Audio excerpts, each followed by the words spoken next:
welcome to this week's episode of the Popcorn Wine Now. I'm Eddie. And I'm Tammy. Thank you for joining us this week, Pop Stars. This episode is sponsored by the fine folks at Fantasyland Farm, a real-life fantasy island where we make all your come true.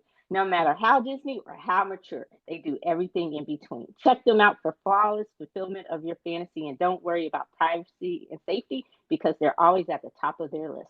That's why what happens at Fantasyland Farm stays at Fantasyland Farm. Hit them up at fantasyfarm.org. That sounds kind of fun. Huh. Would you go to a place that could make your fantasy come true, like a real life fantasy island? I'm not talking kinky unless that's your bag, but I'm just talking regular fantasy.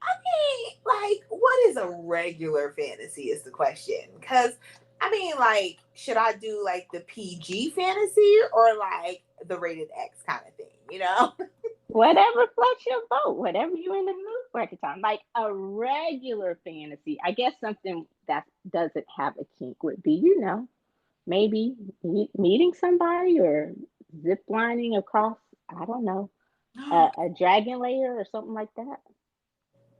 Traveling back in time. A night of amazing sex. Yeah. Oh, okay. So you're going straight for the kink. I got you. I would say, well, it's not really kink, but it's Colin Farrell, so there's definitely gonna be some kink in it. There's gonna be some smack it up, flip it, rub it down. Oh, no.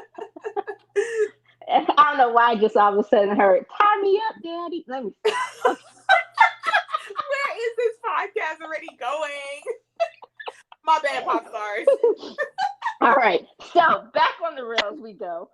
This week we return to the other world with season 2 of Fate of the Winx, which picks up exactly where season 1 left off, with Stella and her friends adjusting to life under a new regime at Althea College.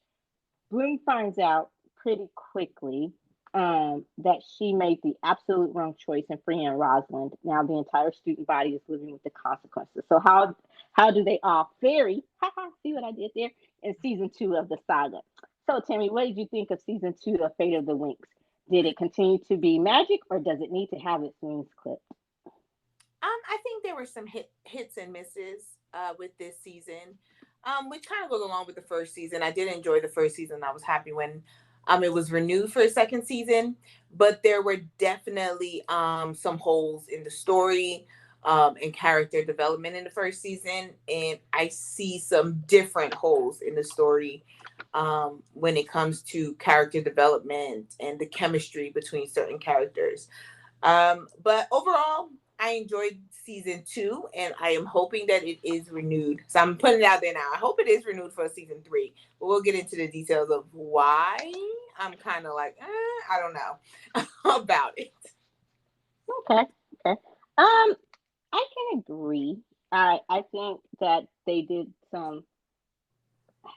It wasn't perfect, but it was better to me. And I don't know if we're going to agree or disagree on this. I have to see what you were talking about more specifically. But I thought they did a better job with the growth of some of the characters. And I thought that I was happy that they didn't backtrack into some of the same annoying habits and tendencies they had as characters in season 1. So I did see that growth. They didn't seem as whiny to me. What about you? I would agree with you on that, except for one character, Bloom. I still am not a fan of Bloom. I think season 1, I found her to be a very selfish individual.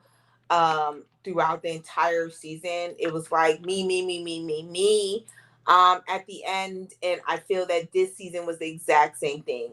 It was more me, my feelings, my experiences, who are my parents, all the decisions that she was making. Ultimately, anybody could get her to change her mind, but just mentioning having some information about where she was from would shift the story every single time, because they'd have a plan, and then all of a sudden you throw out a little tidbit here, and she would change her whole direction of what she was supposed to be doing, what the plan was for the group.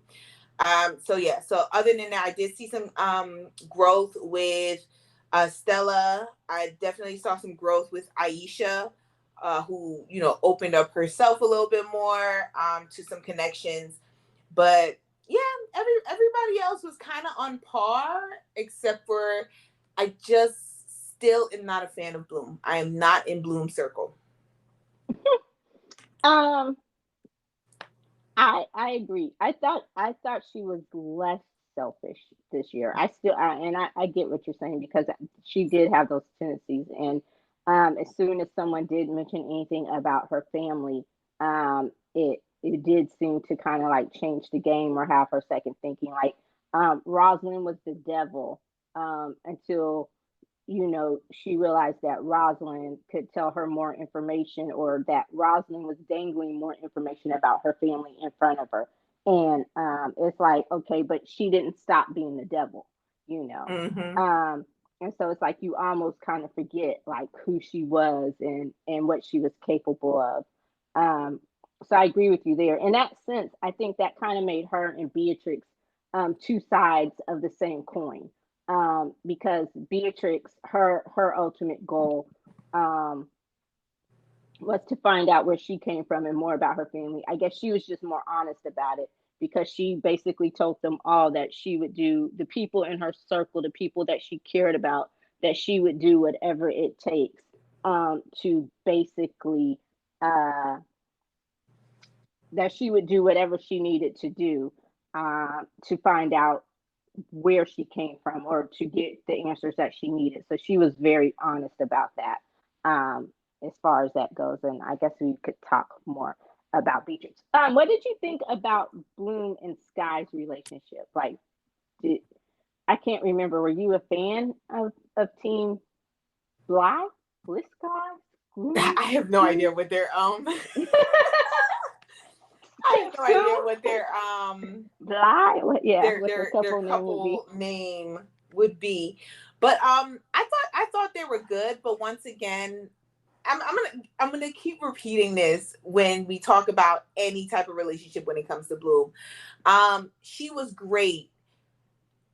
I thought her and Sky was really, really good on the development of their relationship, right? So you could clearly see the feelings that developed the first season and how they continued to grow the second season. They were really dedicated to each other.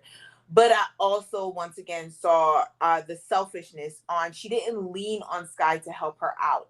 And I felt like, yeah, you have all this power, but Sky is also your strength. It's not like he's just a dude on the side, like he can't help you out with whatever plan you have. He can. So I think that yeah, like when it came to Bloom's background, nobody else mattered. Nothing else mattered except for finding out who she was. And I'm gonna be honest, I am one of those people when it comes to that is why is it that we forget you forget who raised you and who your parents are, who you call mom and dad, just because you find out that you're adopted or that they didn't give birth to you, and then all of a sudden they're like thrown to the side and they no longer matter. And I felt like that with Bloom, where like her parents who raised her and loved her no longer mattered. Like it was all about where do I come from, where do I come from. And I'm like, oh my gosh, like girl, like I understand that's very important, but it's not the most important thing right now. Like, yeah. Sorry, because I'll get into a rant about what I think of Bloom. I feel like we should start with that so I can get that over with. But Okay, go for it. okay, so for Bloom, like I said before, I think that Bloom was very, very selfish. I do have a problem with the fact that she forgets the relationships that she has developed, the family that she has created with her and her friends at Althea. I agree with you when she said that Rosalind was the devil. She was horrible. She was mean. She was looking for headmistress Dowling. And then all of a sudden, Rosalind told her, "You're so strong. You're the savior of our world." And then she was just like, "Oh my God, really?" And all of a sudden, it was like she forgot about Dowling. She forgot that she was looking for Dowling. Like there was no more Dowling. And then all of a sudden, well, Rosalind isn't that bad. I mean, like she speaks some truth. And I was just like, no, she doesn't. She killed like basically your mentor, and she's been lying to you since the very, very beginning. It doesn't matter if she knows some details about where you're from. She put all her friends in danger repeatedly because she never stuck to the full plan because she felt like she was the most important person, and they were like chopped liver on the side, and they weren't really going to contribute anything. I'm like, no, sweetie. Like, there's so much stuff that could have been done if she had stuck to the plan, if she had involved her friends who were very powerful on their own. If she had involved her friends rather than wanting to go it on her own, because she's like, well, I do have this. And then she would show the fire. I have this. I have the inner fire in me. And I'm like, okay. Like, she could not pull me in at all. Not once could she pull me into what she was trying to do, unless her friends were involved. That's the only way I became invested in her story. Wow. I what? Yeah, I told you to go for it. You went for it. Mm-hmm. I was like, and I was thinking, oh wow, we found another show where you don't particularly care for the main character. What was the first one? I know Uh, there's other was shows. it Partner Track? Oh yes. I didn't like her either. Yeah, you're right.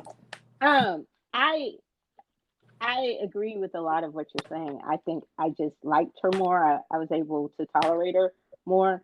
I understand a little bit of her selfishness, or the I guess the need to know, um, not what she did, um, in name of the need, or I guess, yeah, but like the selfishness, the extreme selfishness, where she would put everyone and everyone and everything in jeopardy, or she would just, and even the moments when she chose to do it alone, it was stupid and putting everyone in jeopardy because you had this plan and then you changing the plan, they have to change it up to go try to protect you or save you or worry about you, which was still putting everyone in jeopardy. But I guess in the fact that she always felt like she was an outsider, even in the real world or Earth One or whatever you want to call it.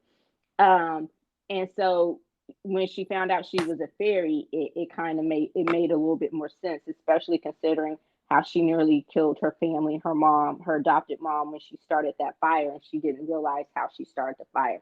So I kind of get why she has this urge to know, but why? But I also agree with you where you say, it seems like she tends to forget everything and everyone else when it comes to finding out, when it comes to trying to get those answers. Like, you forget that you have this ready-made family here.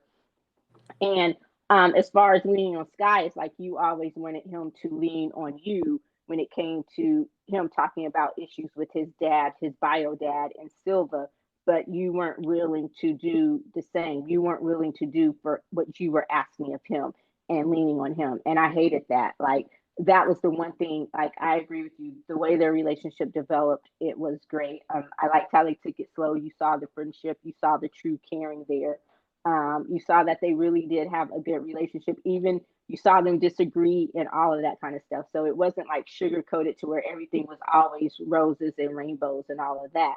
But it's just like, you, um, gosh, when was it? The night before the tribunal hearing, when he came to be with her, I thought that was so sweet. And it's like, all he was asking was just for you to allow him to stay, to be there for you, just as a support. You didn't even have to talk, you didn't have to do anything, just let him be there. And it's like, you put him, when you pushed him away, I was just like, oh, but he still stayed outside and kept guard all night. I thought that was just like the sweetest thing. I was like, gosh, you're being an asshole right now, Bloom, but you know. Um, so speaking of her friends, um, what did I loved most of her friends' storylines. Like, I loved the development of the characters.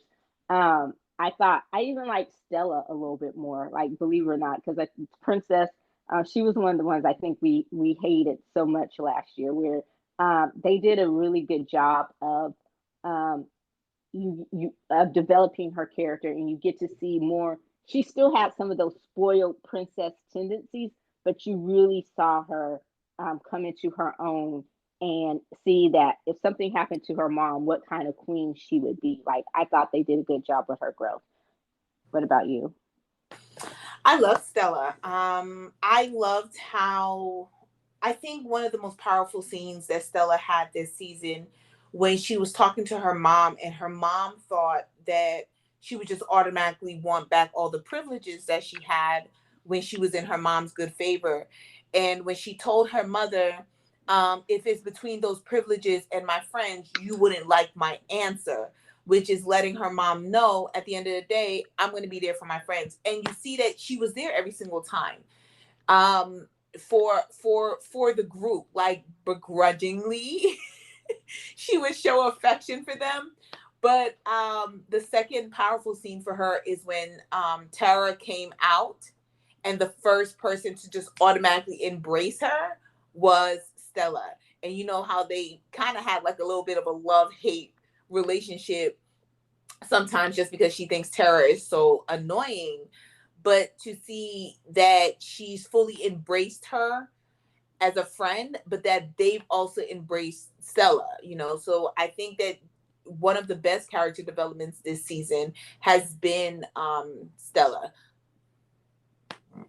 Yeah, I agree. Like her growth was phenomenal because I remember she went from one of the characters I personally could not stand last year. Like I agree. I, I at one point I don't remember if we said it out loud or if we talked about it when we did our first episode on Fade and Winks.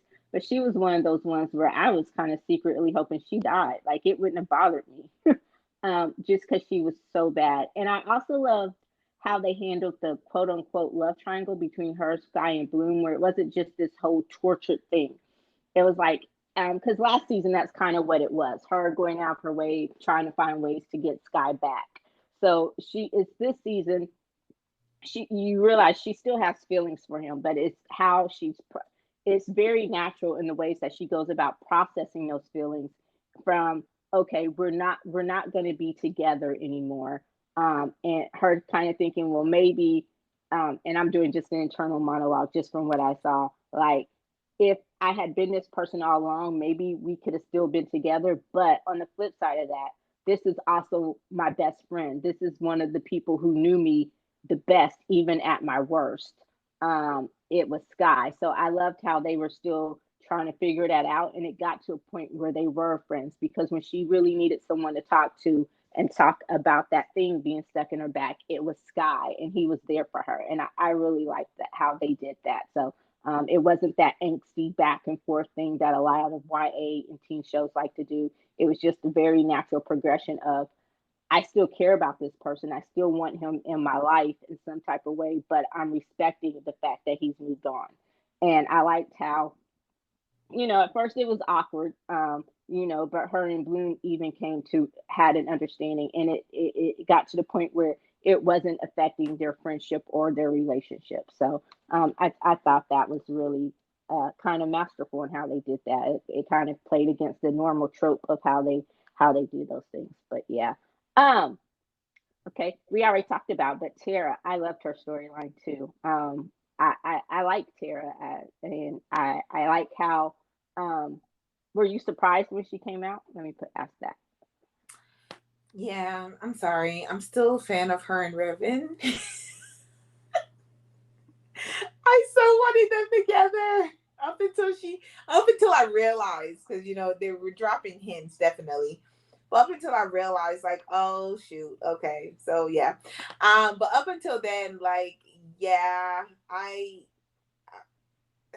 so I am not like Tara is like one of my least favorite characters out of the group, besides Bloom, because Bloom is just at the bottom, but besides Bloom, with all the other basically members of the friend group, including the boys, she's one of my least favorites. She is extremely annoying. I could not handle her if she was part of my friend circle.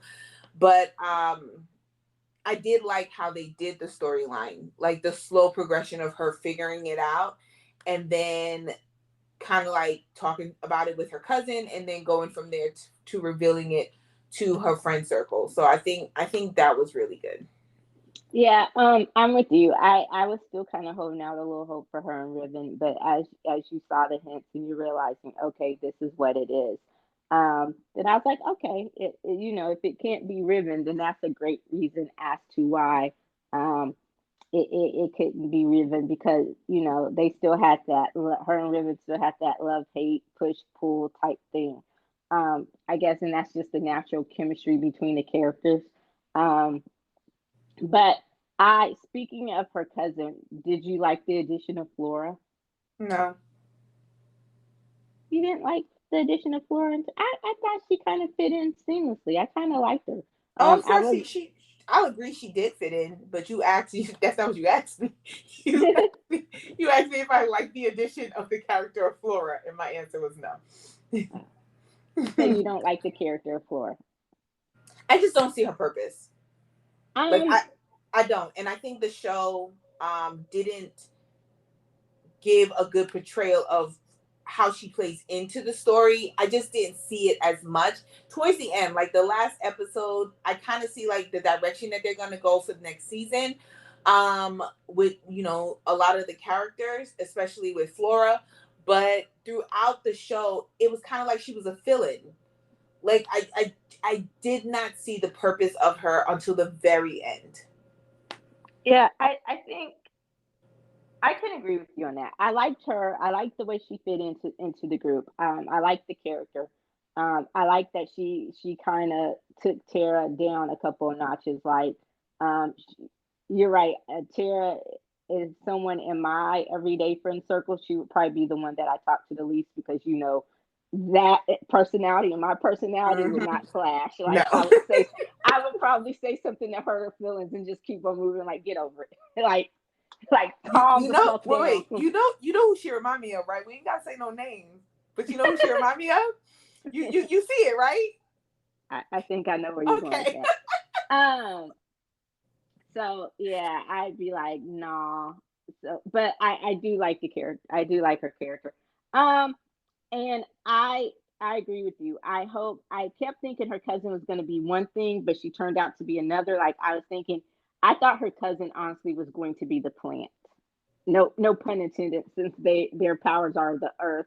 I just caught that. But I thought her cousin was going to be the spy. And when she didn't turn out to be the spy, I'm like, okay, what is her purpose? So I agree with you. I hope they give her a more interesting storyline. As far as the introductory storyline, I think it was okay. But I hope that they give her I hope they put some more meat on that bone next season. Um, but by far, the two characters that I think have the most interesting storylines. I liked Aisha. I hate that her first love um, turned out to be such an ass. They were cute together, and I hate that's how it turned out. I would disagree with you, but we'll talk about it. Oh, about them being cute together. No, just the whole, just the whole thing. But go ahead, go ahead. I'm sorry. Oh, um, I I liked her. I liked her development. I did, and I liked that we got to see more of her. But I still think they can do so much more with that character. I think she was still a little bit too one dimensional. So I want them to do more with Aisha to come. But I did like that we got to see her open up a little bit more and be a little bit more emotional.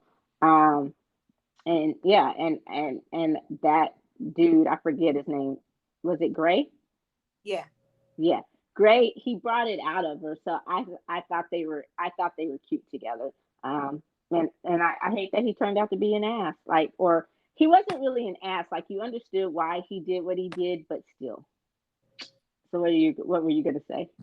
I was gonna say I completely disagree with you on him being an ass. I didn't see him being an ass. I think that ultimately he was a great guy, and I think he was a great match for Aisha, because he brought it out in her, like, and he went at her pace. And then I love how, like, he asked her to reassure, because she's one dimension, not one dimensional, it's the wrong word, but when she focuses on something, she doesn't She see has a anything else. singular first. She has a There we singular go. focus. And Yeah.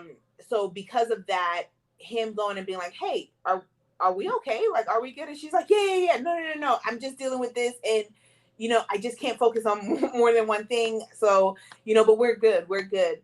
kind of thing. Kind of hate the fact that they couldn't have that conversation where he was able to talk to her about his family. I think that ultimately his family, him and Aisha weren't together long enough for him to break that bond with his family. But you do see at the end, um, that he got completely under her skin. Like I would say that's one couple I cannot wait to see the development. I can't wait to see where they go with it because Aisha is not a rule breaker. She follows the rules. She has her plan in place. She wants to be headmistress. That is her end goal. And Gray is gonna fuck all of that up. And I cannot wait to see how she still works her plan in because I do feel she's the best one to ultimately become headmistress. I can't wait to see how she fits in her plan while like being in love with Gray because you know like ultimately she is in love with him. And they are going to be together. So just kind of seeing the development of that relationship. But I think it was just his family, that's all he knew. That's all the lies that were told to him. And it's really hard to break that. And so I ultimately think like that's what it was, is that he saw firsthand how they hate blood witches. That was his family. But then he also saw his family hated fairies. So, you know, that's hard to break. So I don't necessarily think it was him being an asshole. I think that he was just trying, he fell in love against his family's wishes. And that's ultimately going to change him as we saw at the end. Yeah. I think now, like I said, he was an asshole. What he did was it was an asshole move. For especially, I know he didn't expect to fall in love with her. I get that, but at some point, she deserved to know the truth, or you should have broken, or he should have broken it off. I get that. And I get that ultimately he did the right thing because, or he tried to do the right thing because of his feelings for her. So, but yeah, I do think they were cute together, and I hate that that's how it turned out for them. But you're saying we haven't seen the last of Gray. Oh, no, definitely not. Okay. So you think he's in game, or you're putting your vote in now for Gray to be in game I for want Aisha? Gray to be endgame. Out of Okay. all the ones that we've been introduced to so far, I would say that he was probably my favorite new character that was introduced. I can agree with that. I can go with that. Um, I did like that. I did like him. Um, and like I said, I hated that that's how it played out. But it gives it a little bit of, it gives it a little bit of spice. And like you said, even though they are evenly matched as far as their smarts and how they go about. Because I thought one of the cutest scenes is when he gave her his card for that lady, who was the head of that one corporation that she'd been trying to talk to, Mm-hmm. and he gave her the card, and I was like, "Ah." So it's like they were evenly yoked, as my mom would say, or evenly matched, and yet he still challenged her. So like I said, he was cute. I just hate that that's how it turned out. Okay. Speaking of the next person who I thought had the one of the best storylines, I liked Musa's storyline this year. I liked how she she I like how she just transformed and evolved, and how ultimately she ends up becoming a specialist and like a guard. Um, and I think part of it was because after what she did to Tara's brother, she didn't really trust herself with her powers, um, and to use them. And so she wanted to find another way to be useful. And I think once she learns to trust herself again with her mind powers. Um, and her being a specialist, oh, that she's going to probably be one of the most powerful besides Bloom, who I still don't understand Bloom's complete power besides just having dragon fire, which is supposed to be the ultimate type of fire. But yeah, I think Musa is going to be like really, really powerful, and I loved her evolution and her growth, and I thought it was cool, and I also like the relationship between her and Riven. I think that is the next. Relationship. I think they were trying to set us up for a Riven and Flora storyline, or Riven and Flora love interest, but I think it's going to be Riven and Musa. Well, they're endgame. Who, Riven and Musa? Mm-hmm. Oh, Are you going by like the cartoon series on Nickelodeon? Yeah. Oh, But okay. also isn't it like a book or something like that? I think so. Yeah, they're endgame. Like they ultimately get together. Like they're like Bloom and Sky. Oh, okay. I could see that. I think. I mean, I really did. I thought they were cute. I thought that was also another couple who challenged each other. And you saw Riven. You saw the changes with. Oh, before we get into that, what did you think about Musa's story line this year? I understood it. I definitely understood the development of her character and the choices that she made. I think that I agree with you. I think that she was probably one of like Aisha. I definitely like love the progression of Aisha and Gray. But then I think Musa by herself definitely had a lot of growth. She's up there with Stella on how different and more mature that she is, that she understood that um it was too much for her because she was becoming too powerful, and I think that's ultimately what scared her. Is she did become more powerful because when Dane said, yes, I definitely felt Rosalind, but you were on the verge of taking her over. And so to know like she's that powerful and she is going to continue to grow her powers, I do hope that she takes her powers back. But then also it'd be badass if she's a fairy, but she also knows how to kick ass. Like, come on, girl. Like, go for That's it. that's what I was Love thinking. it. Like, can you imagine what she would be like? Because the specialists use divine fairies to help protect them, like they're their shield, right? Mm-hmm. But could you imagine if you have a specialist who is also a kick-ass mind fairy and vice versa? Like that's what I say. I could see her being. I know Bloom is supposed to be the most powerful, and once we find out truly what all her powers are, because it has to be something more than just this dragon flame.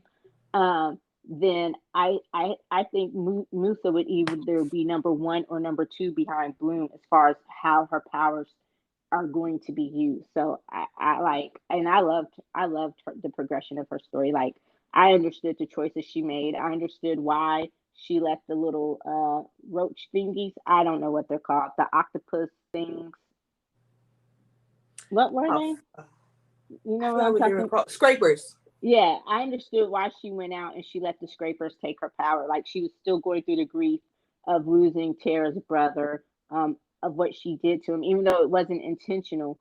But and realizing just how, like you said, how powerful she become, and she thought she was dangerous and she didn't know how to control it. So it was like, just take this away. And so I understood why she did that, and it shocked the shit out of me that someone like Riven would cover for her, and yet he still called her out and challenged her. And I love the natural progression of their friendship, like them becoming friends. So if he's in game, I could see it. Like I would like him together with her more than I would Flora. Yeah, and also thank God that that whole three-way situation ended early. Oh my gosh. I was just like, please don't let this start the season like that. And then they were, and I'm like, Riven, I need you to get out of this situation and leave those two behind. Like completely. Because I love Riven without Dane and Beatrix with him. I think he's a great character. I like his character when he's not around them. When it's him and Sky, love him and Sky's friendship. I think they have a really great brotherhood. I don't like Dane as an addition. Dane can go fuck himself. But I love Riven when he's not with them too, when he's not in his three-way situation. So to see that end and then slowly see the development of him and Musa, I was just like, okay, I can get behind this. It's gonna take me a minute because I'm not 100% behind it yet, but I can see myself slowly becoming a fan of theirs. Yeah, like I didn't. How do I say this? I didn't mind the portrayal of the relationship, but I didn't necessarily like who he was in the relationship with. Does that make sense? Yes. Okay. Um, so I didn't have a problem with the three-way thing. talking about freak flags flying from earlier. But But isn't it weird that they weren't real? It wasn't. my problem with the hold on, let's see if we're on the The, same page with this. mm-hmm. Um, so my problem was that they all seemed to be in it for the wrong reasons.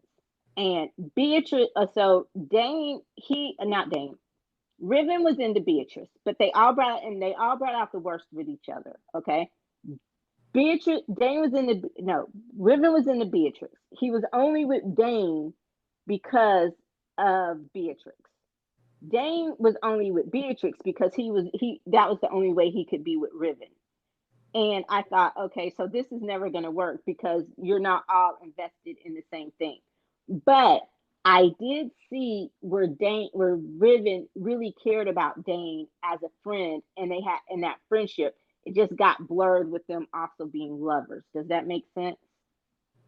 Yeah. So like, I see the friendship. I definitely could see the friendship between Dane and Riven. I hated the portrayal of Riven knowing that Dane was in love with him. And the only reason why he was in that freeway was to Was be because with Beatrix. Riven. And you knew that, and you stayed in that three-way, and then you dropped him.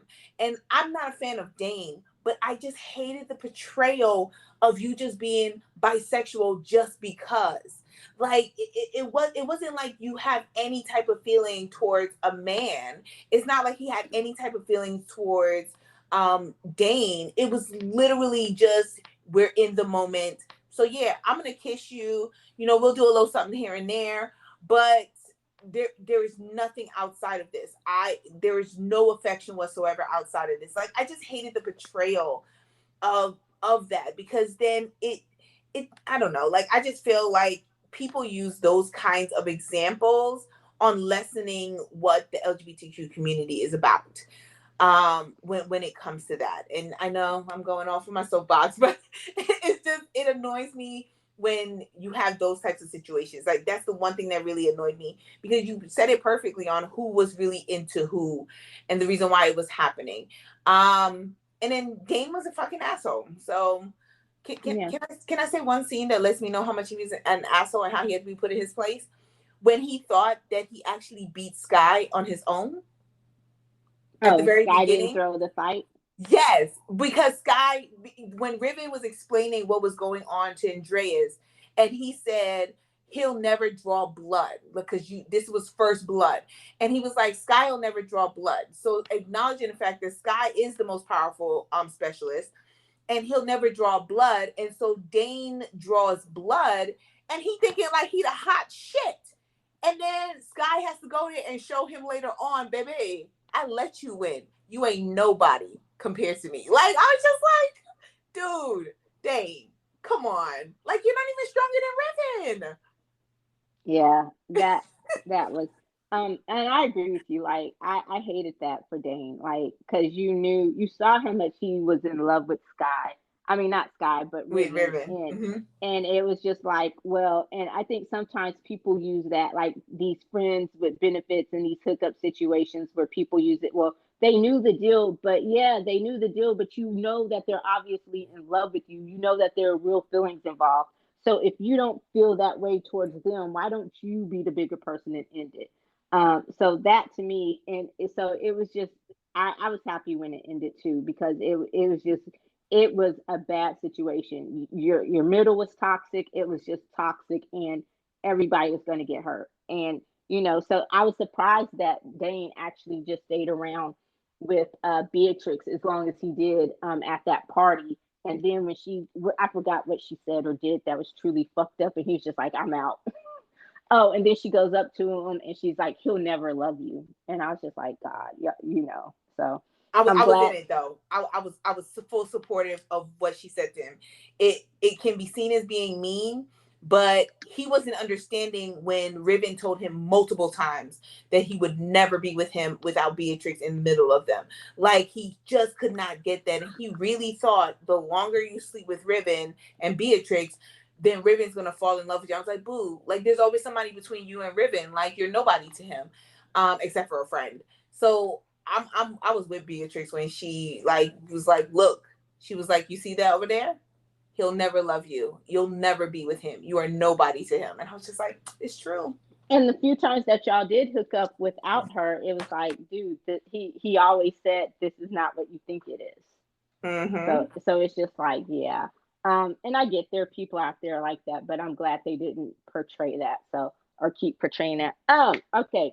So I did like the character development though. I liked when Riven finally was done with Beatrix when he realized, oh, she is as horrible as everyone keeps saying that she is. When she betrayed him, and it's like he couldn't even remember completely what she did or what happened, but he just knew that she betrayed him, and he's like, and I'm out. He knew that she left him at Rosalind's mercy, and that was enough for him. So I was like, okay, he's not as dumb as he thinks, or he's not just a pretty boy.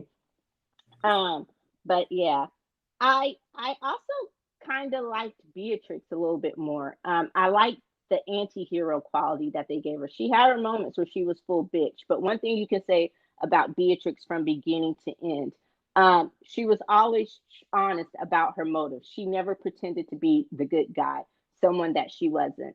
And then especially after she kind of betrayed them all last year because she was undercover with Andreas and Rosalind. She was still very open about she was in it for herself. She was in it to find out what she could about her past and where she came from. Like I said earlier, her and Bloom were almost like two sides of the two opposite sides of the same coin. But the one person she did care about, you could tell that she really cared about Andreas, and Andreas really cared about her. So I thought that was an interesting dynamic, and I liked when she kind of got hip to Rosalind, and she was kind of like suspicious. Okay, she's like, I helped you. Like she saw the thing that Bloom didn't see. I'm the one that helped you. I'm the one that's always been here, and this is how you're going to treat me like your flunky. So, it's like after initially she was no longer snowed by Rosalind. So you could tell she was just kind of counting, waiting for her moment, I guess, to, I don't know, betray Rosalind. Do you think she would have betrayed her? No. Why? Not Because, fan of Beatrix. Because she knew that Rosalind was stronger than her. oh, okay. I was gonna say because I thought the only reason she would have never tried to betray Rosalind is because she knew Andrea it would have came back on Andreas. Well, yeah, that too, because yeah, that as well. But also, she would never be as powerful as Rosalind. Like Rosalind would snap her neck and never think twice about it. Never, not nothing. Um, I So were you a friend of Beatrix and Rosalind's friendship? Not Rosalind, Beatrix and Stella's friendship. Like No, I thought that was interesting. I I I thought that was a weakness of Stella. That was a weakness of Stella, feeling that she couldn't talk to her actual friends, um because they would just never understand, like, her hardship. And I think Stella kind of had the same mindset as Bloom, so protecting them ultimately from certain things that she was going through, right? Because she didn't want to portray herself as being weak. And so because she didn't want to portray herself as being weak, there were certain things that she just never revealed to them until she was forced to reveal it to them. I think that Beatrix may have had her moments where she was being very honest and open, but ultimately there were so few that I never opened up to the character of Beatrix. I was okay when she died. I was just absolutely fine with that. I was just like, good riddance and moving on. And I hated the fact that her and Stella became close. I just did, because ultimately every single time that Stella trusted her, she betrayed her. She betrayed her. And it was kind of like, well, I understand, like, she's had a hard life. Who the fuck cares? All right. Because every time that you open up yourself to her, she did something to show that you should never trust her. And then you trusted her again. Yeah, I warmed up to Beatrix. I thought that the one thing that you thought wouldn't make her human, her relationship with Andreas, because he was not the best. Um, it showed that she could care about somebody, and I could honestly see that she cared about Stella, and that I think Stella, um, I think her relationship with Stella is also part of the reason why she did what she did at the end, why she tried to be better and more helpful at the end. And like I said, I have mixed feelings about her death. Will I miss the character? Absolutely, probably not. But I also think that, I would have liked to see how she developed or how she changed. Not necessarily in becoming a goody goody, but I would have liked to see how she continued to be or developed as like the anti-hero, maybe as, the opposite of Stella Bloom, the one who continued to call them out, but or just be Stella's friend. But her death, it didn't really surprise me, and I'm not gonna say I had a Stella moment about it, but if they would have kept her, it would have been interesting to see how the character changed and grew. But if she was going to continue to be the same person or the same character, because after 2 seasons, it's like, okay, what is the growth? Then I'm okay with losing that character. Okay, so speaking of Andreas, what did you think about Sky's fathers? Both of his dads, his bio dad and his real dad. He Silver. was harder on the one who raised them. Once again, it goes towards my mindset of just because they're part of your DNA does not make them a parent to you. And I think that he was so into trying to make Andreas his actual father, that he was harder on Saul than he was on Andreas. He was more forgiving because he was trying so hard to connect to Andreas when Andreas was a fucking asshole. So I hated the so-called development of him and Andreas, because Andreas never cared about him from the jump. There was no feelings whatsoever towards Sky from Andreas from beginning to end. While every decision that Saul made was to protect him. Yeah. I'm gonna disagree with you slightly. I think he was harder on Andreas, but I mean on Silva, but I think it's because Silva lied to him, and I think that was it. I think it was the lie, the big lie that is basically what got him. You could tell that he still cared for him, that he was angry at him, but I think it was more just out of anger and hurt, not that I want this person to be my father. I think his thing with Andreas is how I think his thing was anger. And again, it was anger and hurt towards Andreas, but a different kind. It was like, okay, the excitement of my father, this man who I was raised to hero worship this whole time. Even though Saul knew it was a lie, Silva knew it was a lie. I think he was just trying to protect him in the memory of him for his son. But it was like, okay, so you are alive, but I think he could have almost understood it if it hadn't been for his relationship with Beatrix. Like you said, he never had any paternal feelings towards his own son, but this kid, this girl that he didn't have any biological connection to, that was his daughter. You see, he was willing to risk it all to save her. And so I was like, wow. So I think that was the thing. I think it was that juxtaposition, I guess, of the man who raised me lied to me about the man who should have been my dad.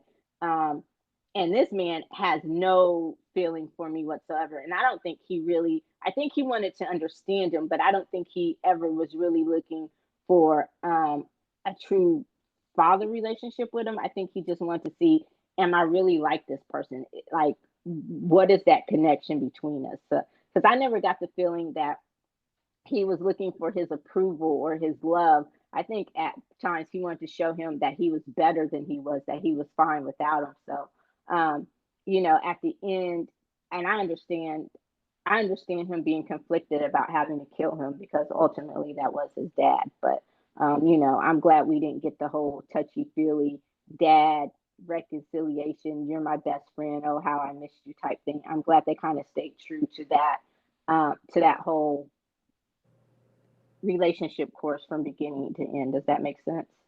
Yes. Okay. So you already said you hope there's a season 3. You got anything to add to that? To what you just said? Yeah. No, you're good. Okay. Um, so you already said you hope there's a season 3. Spoiler alert, I do too. What is something you hope to see in season 3? Um, Bloom actually step up and be the leader that they keep saying that she's supposed to be, because she's not right now. And not being so selfish. I hope to see Gray and Aisha's relationship. I think that is going to be a great development.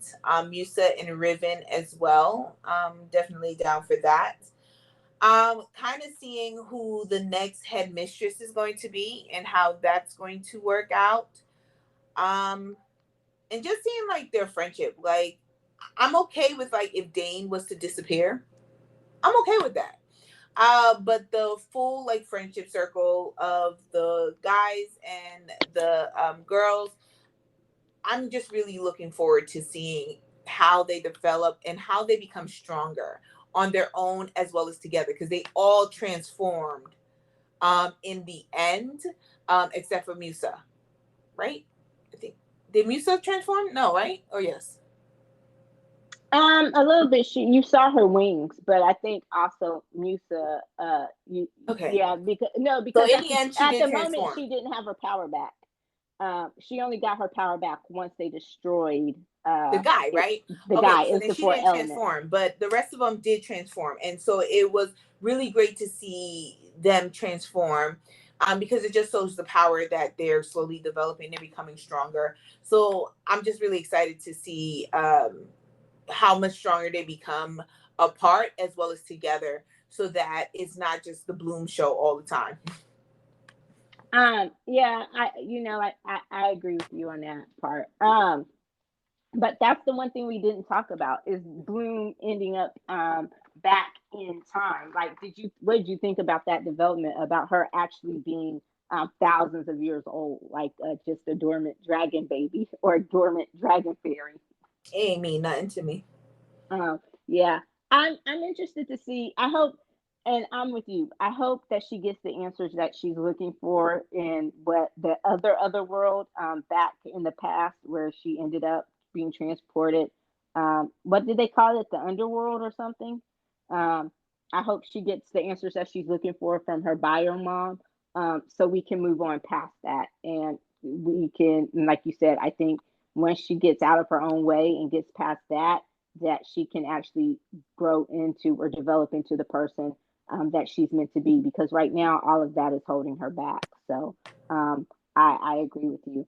Um, I do too. I hope Stella gets a love interest. I think it would be cool to kind of see her move on from Sky, and develop a love interest, and maybe even have another friend who's outside the group. You know, um, and I guess I want Silva to get a love interest too. Sky needs a stepdaddy. I mean, a stepmommy. And rebuild his family home after his asshole bio dad burnt it to the ground. I'm gonna be That's gonna honest. be. I think he's gay. You think Silva's gay? Yep. Okay, well, I go back to my original statement. Maybe it wasn't a faux pas. He needs a stepdaddy. Um, that was one question I had before we wrap up. Do you think if Andreas knew that Sky was in the house, that he still would have burnt it down? Yes. Damn, you didn't even think about it. Sky was Okay, nobody to him. okay. I can't say that I can't say that I disagree with that. I mean, but that's just a shame. Okay. So I guess that does it for this week's episode of the Popcorn Wind Down. Oh no, it doesn't. I almost got out of here without giving us some popcorns. How many popcorns are you going to give the second season of Fate the Winx, the saga, Fate the Winx um, saga? I'm gonna give it 3 popcorns. I spilled a good amount of it, before I got into the theater. Yeah, so just 3 popcorns is what I'm gonna give it, but doesn't mean that I'm not excited for season 3. Okay, okay. I am going to give it a little bit more. I spilled a little bit less. I'm going to give it 3.5. I was good. I think I enjoyed it a little bit better than you did. I'm not as hard on Bloom as you were, but I think we mostly agreed about some of the weaknesses of the show, and I am excited about season 3 as well. So, that does it for this week's episode of the Popcorn Wine Gown. So, pop stars, be sure to listen, like, follow, and comment wherever you stream your favorite podcast. You can also keep up to date on the latest in entertainment pop culture news, as well as other amazing kernels of pop culture goodness at thepopcornwinddown.com. That's it. That's the plug. Pop, pop, Pop, pop, pop, pop, pop, pop, pop. pop. Thank you for joining us. And be sure to join us next week when we discuss. I can't wait till we discuss this. The drama filled Don't Worry, Darling. And I hope they save some of the drama for the movie. I hope the actual movie is as good as all of the surrounding drama from outside the movie. If not, that will be a big disappointment. So I cannot wait to see what we both think about Don't Worry, Darling. So you can tune in next week to find out. And until then, I'm Eddie. And I'm Tammy. Bye. Peace.